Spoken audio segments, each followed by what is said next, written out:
मंत्री तलसानी यादव ने कहा है कि कानून व्यवस्था बनाए रखने में तेलंगाना पुलिस की एक अहम भूमिका है। तलसानी ने कहा कि देश में तेलंगाना राज्य में सीसी कैमरों की भूमिका महत्वपूर्ण है। मंत्री तलसानी और दक्षिण मंडल डीसीपी जोएल डेविडसन ने एसआर नगर पुलिस स्टेशन में एसआरटी प्रशांत नगर निवासियों की देखरेख में एसआर नगर पीएस में नए स्थापित सीसी कैमरों का उद्घाटन किया। तलसानी ने बताया कि एक सीसीटीवी कैमरे ने अपराध रोकने में से पुलिसकर्मियों की भूमिका निभाई है। उन्होंने कहा कि तेलंगाना पुलिस को देश में अनूठी पहचान मिली है। उन्होंने कहा कि विशेष रूप से कानून व्यवस्था की दृष्टि से सीसी कैमरों की भूमिका बहुत महत्वपूर्ण है। लोगों को स्वेच्छा से आगे आकर हर कॉलोनी में सीसी कैमरे लगाने चाहिए। दक्षिण मंडल के डीसीपी जोएल डेविडसन ने कहा कि कानून व्यवस्था बनाए रखने के मामले में जन सहयोग और सीसी कैमरों की जरूरत है। उन्होंने कहा कि सीसी कैमरों के प्रति सभी को जागरूक करना चाहिए। इस कार्यक्रम में एसीपी मोहन कुमार एसआर नगर इंस्पेक्टर सीयूदू स्थानीय पुलिसकर्मी व एसआरटी प्रशांत नगर में लोग शामिल हुए। ओयू के 70 सहायक प्रोफेसरों ने अपने नियमितीकरण की मांग को लेकर पोस्ट कार्ड आंदोलन शुरू किए हैं। वे ओयू आर्ट्स कॉलेज से पोस्ट ऑफिस तक एक रैली में गए। उन्होंने सीएम केसीआर को पत्र लिखकर स्थायी करने के लिए कहा। अनुबंध शिक्षक संघ के नेता डॉक्टर परशुराम थल्लापल्ली वेंकटेश, सहायक प्रोफेसर डी तिरुपति, रमेश कृष्णैया, कोटी नायक, मीना और अन्य ने भाग लिया। उन्होंने शिक्षा मंत्री सबिता रेड्डी के साथ याचिका भी सौंपी है। उन्होंने कहा कि उन्हें खुद से परेशानी हो रही है और कई साल से काम करने के बावजूद सरकार उनकी तरफ ध्यान नहीं दे रही है। पीसीसी प्रमुख रेवंत रेड्डी ने राज्य सरकार पर नियमों का उल्लंघन कर बीआरएस के राज्यसभा सदस्यों और हेटेरो नेता पार्थसारथी रेड्डी के साई सिंधु फाउंडेशन को जमीन आवंटित करने का आरोप लगाया। उन्होंने कहा है कि सीएम केसीआर राज्य में जमीनों को आय के स्रोत के तौर पर देखते हैं। उन्होंने टिप्पणी करी कि केसीआर ने कम से कम 1 लाख करोड़ रुपए की पैसा लूटा है और उन्होंने टिप्पणी करी कि केसीआर को लोकतंत्र की भावना को बचाने का कोई भी विचार नहीं है और वह किसी भी चुनाव में सैकड़ों करोड़ खर्च करके जनता के फैसले को खरीदने की सोच रही है। रेवंत रेड्डी ने टिप्पणी करी है कि सीएम केसीआर का विचार जमीन लूट कर देश की राजनीति पर राज करना और 1 लाख करोड़ रुपए कमाना है। उस पर निजाम की भूमि और ग्रेटर हैदराबाद के आसपास की अन्य महत्वपूर्ण भूमि को अपने अनुयायियों को वितरित करने का आरोप लगाया गया था। मंत्री केटिया ने कहा कि तेलंगाना राज्य ने सभी क्षेत्रों में बेहतरीन प्रगति करी है और उन्होंने कहा कि पर्यावरण और उद्योग के क्षेत्र में उल्लेखनीय प्रगति हुई है। केटिया ने कहा कि तेलंगाना में व्यापक, न्यायसंगत और समावेशी विकास हुआ है। केटिया ने याद दिलाया कि हमारा तेलंगाना एकमात्र राज्य है जो उद्योगों की स्थापना के लिए सबसे पारदर्शी तरीके से अनुमति दे रहा है। तेलंगाना एक ऐसा राज्य है जो टीएसआई पास सिस्टम के तहत 15 दिनों में परमिट देता है। केटिया ने याद दिलाया है कि वहां के उद्योगपतियों ने कहा कि अमेरिका में इस तरह की कोई नीति नहीं है।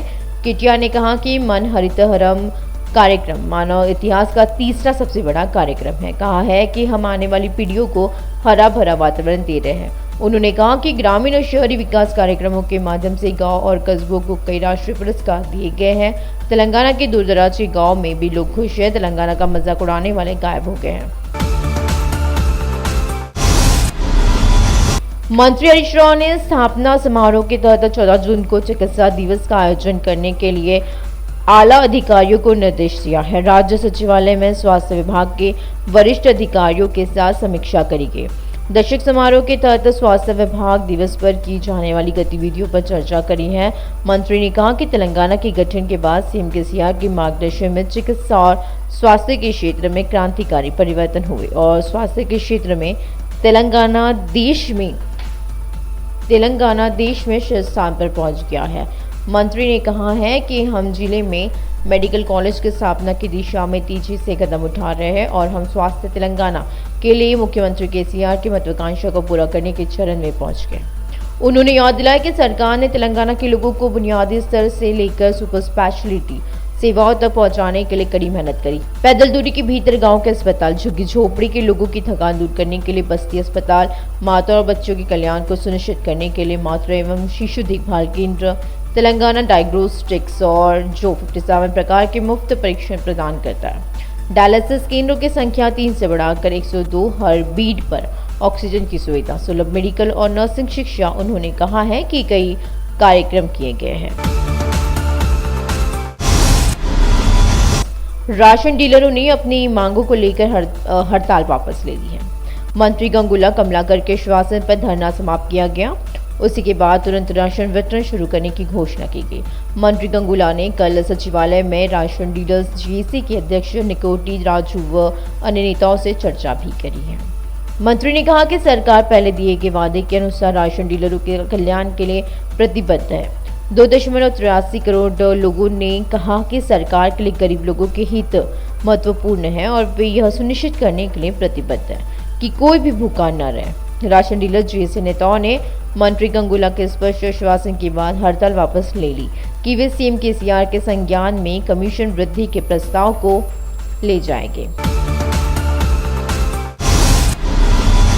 टीपीसीसी के कार्यकारी अध्यक्ष महेश कुमार गौड़ ने धरनी मामले केसीआर के कांग्रेस नेताओं पर बंगाल की खाड़ी वाले बयान पर विरोध प्रकट किया है। उन्होंने कहा कि देखते हैं कि आने वाले चुनाव में कौन बंगाल की खाड़ी में जाएगा। उन्होंने आलोचना करी कि धरनी पोर्टल के कारण गरीबों के साथ घोर अन्याय हुआ और गांव में जमीन हड़पने वाले गरीबों की जमीनों पर कब्जा कर रहे हैं। उन्होंने कहा कि यह शर्म की बात है, कांग्रेस सरकार द्वारा शुरू करी गई कलवाकुर्ती, भीमा, नट्टिम पांडु और कोयल सागर परियोजनाएं अभी तक पूरी नहीं हुई है। वाईएसआर तेलंगाना पार्टी की अध्यक्ष शर्मिला ने ट्विटर पर पूछा कि क्या केसीआर की राजनीति के लिए जमीन की कमी है। उन्होंने आरोप लगाया कि आयोगों का नाम बताकर राजकोष से ठगी करने वाले रईस सरकारी जमीन तक नहीं दे रहे हैं। क्या एक राजनीतिक दल के एक राज्य में 2 कार्यालय होने चाहिए? शर्मिला ने पूछा है कि सिर्फ पार्टी का नाम बदल रहा है, क्या सरकार नए भवन के लिए जमीन देगी? उन्होंने कहा कि दलितों को 3 एकड़ जमीन देने के लिए जमीन नहीं मिलेगी। 36 लाख लोगों को डबल बेडरूम का घर बनाने के लिए जमीन नहीं मिलेगी। किराए के भवनों में चल रहे गुरुकुलों और सरकारी कार्यालयों के पास जमीन नहीं है। अंत में पत्रकारों को देने के लिए कोई जगह नहीं है, लेकिन भूमि केवल कुलीन विलासिता, पार्टी कार्यालय और उत्कृष्ट केंद्रों के लिए उपलब्ध है। मेहदीपट्टनम एनएनडीसी में सुबह तड़के सड़क हादसा हो गया। गियर तेल ले जा रही लॉरी के पलटने से वाहन में सवार मिनी ऑयल टैंकर सड़क पर गिरे और सैकड़ों लीटर तेल सड़क पर गिर गया। इससे वाहन चालकों को आने जाने में भारी परेशानी का सामना करना पड़ा है। सूचना मिलने पर मौके पर पहुंची पुलिस ने तेल टैंकर को हटवाकर यातायात सुचारू कराया। पुलिस का मानना है कि हादसे की वजह तेज रफ्तार हो सकती है। सुबह ऑफिस जाने का समय होने के कारण हादसे के कारण 5 किलोमीटर के दायरे में ट्रैफिक जाम हो गया। मेहदीपट्टनम मसाब टैंक, लकड़ी का पुल, मेहदीपट्टनम गच्चीबौली मार्ग पर वाहन इधर उधर फंस गए। 2 घंटे तक वाहन चालकों को काफी परेशानी हुई। सड़क पर गिरे तेल पर बालू और मिट्टी डाल दी गई। बाचूपल्ली निजामपेट में मिलावटी केक बनाने वाले बालाजी केक फैक्ट्री पर सोटी पुलिस ने छापा मारा। गंदे वातावरण में रासायनिक रंगों से केक बनाने की सूचना मिलने पर पुलिस ने जांच पड़ताल करी और आरोपियों को गिरफ्तार कर लिया। पुलिस ने बताया कि मालिक गोपाल कृष्ण फरार है। मिलावटी सामग्री से कलाकंद, खोआ व अन्य मिठाइयां बनाने वाले गिरोह के सदस्यों को भी पुराने शहर मुगलपुरा थाना क्षेत्र में लाल दरवाजा स्थित एक मकान से गिरफ्तार किया गया है। पुलिस ने पाया कि बाल गोपाल योजना के तहत राजस्थान सरकार द्वारा प्रदान किया गया दूध पाउडर अवैध रूप से तेलंगाना ले जाया जा रहा था और निर्मित किया जा रहा था। ఇండియన్ రెజ్లింగ్ ఫెడరేషన్ అధ్యక్షుడు బీజేపీ ఎంపీ బ్రిజ్ భూషణ్ పై చర్యలు తీసుకోవాలంటూ రెజ్లర్లు ఆందోళనలు చేస్తున్నారు. బ్రిజ్ భూషణ్ లైంగిక వేధింపులకు పాల్పడ్డారంటూ వారు ఆరోపిస్తున్నారు. ఈ క్రమంలో రెజ్లర్లతో కేంద్ర హోంమంత్రి అమిత్ షా జరిపిన చర్చలు ఎలాంటి ఫలితం లేకుండా ముగిశాయి. ఈ నేపథ్యంలో రెజ్లర్లతో చర్చలకు కేంద్ర ప్రభుత్వం సిద్ధంగా ఉందని కేంద్ర క్రీడా శాఖ మంత్రి అనురాగ్ ఠాకూర్ చెప్పారు. చర్చలకు రావాల్సిందిగా రెజ్లర్లను మరోసారి తాను ఆహ్వానిస్తున్నామని తెలిపారు. ఈ మేరకు ఆయన ట్వీట్ చేశారు. మరోవైపు ఒలింపిక్స్ లో భారత్ కు మెడల్ తీసుకొచ్చిన రెజ్లర్ బజరంగ పునియా మాట్లాడుతూ కేంద్రంపై అసంతృప్తిని వ్యక్తం చేశారు. తమతో కేంద్రం వ్యవహరిస్తున్న తీరు సరిగ్గా లేదని చెప్పారు. తమ నిరసన కార్యక్రమం ఇంతటితో ఆగిపోలేదని, తమ కార్యాచరణను ముందుకు ఎలా తీసుకెళ్లాలనే వ్యూహంపై ఆలోచిస్తున్నామని తెలిపారు. బ్రిజ్ భూషణ్ పై పారదర్శకంగా విచారణ జరిపి కఠినంగా శిక్షించాలని వారు డిమాండ్ చేస్తున్నారు. जम्मू कश्मीर के अनंतनाग में अमरनाथ यात्रा पर आतंकी हमले के खतरे को लेकर सुरक्षा बलों को अलर्ट कर दिया गया है। रास्ते में तीर्थयात्रियों की पूरी तरह से जांच की जाती है। विश्वसनीय सूत्रों ने चेतावनी दी है कि यात्रा को बाधित करने के इरादे से अमरनाथ यात्रा के काफिले को आतंकवादी द्वारा निशाना बनाए जाने का खतरा है। आतंकियों ने आतंकी हमले को अंजाम देने की जिम्मेदारी पाकिस्तानी बंदूकधारियों रफीक नाइक और महमूद अमीन भट्ट को दी है। दूसरी ओर दक्षिण कश्मीर के अनंतनाग जिले के पहलगाम से अमरनाथ यात्रा ट्रैक की सफाई और मरम्मत का काम तेजी से चल रहा है। इसे इस साल मार्च में सीमा सड़क संगठन BRO द्वारा लॉन्च किया गया था। प्रारंभिक कार्य के रूप में बर्फ हटाना, सड़क चौड़ीकरण, सभी पुलों का जीर्णोद्धार, हैंड ड्रिलिंग आदि का कार्य प्रगति पर है। अधिकारियों ने खुलासा किया है कि वे 15 जून तक पूरे हो जाएंगे। अमरनाथ यात्रा की शुरुआत को चिन्हित करने के लिए अमरनाथ गुफा में एक विशेष पूजा करी गई है, जहाँ शिवलिंग स्थित था, और अमरनाथ यात्रा 1 जुलाई से शुरू होगी और 31 अगस्त को समाप्त होगी। ప్రభాస్ కథానాయకుడిగా రూపొందించిన ఆదిపురుష్ భారీ అంచనాల మధ్య ఈ నెల 16న విడుదల కానుంది. ఈ నేపథ్యంలో తిరుపతిలో నిర్వహించిన ప్రీ రిలీజ్ ఈవెంట్ కి భారీ సంఖ్యలో అభిమానులు తరలివచ్చారు. ఈ స్టేజ్ పై ప్రభాస్ విల్లు ఎక్కుపెట్టడం ప్రత్యేక ఆకర్షణగా నిలిచింది. ఈ సినిమా ట్రైలర్ అందరికీ నచ్చిందని, తనకు అర్థమైందని, ఓపెనింగ్స్ కూడా అదిరిపోతాయని అనుకుంటున్నానని ప్రభాస్ చెప్పారు. ఈ సినిమా కోసం 8 నెలలుగా ఎవరూ నిద్రపోలేదని, ఓం రౌత్ మామూలు ఫైట్ చేయలేదని, అంతగా కష్టపడే డైరెక్టర్ను తాను ఈ 20 ఏళ్లలో చూడలేదన్నారు.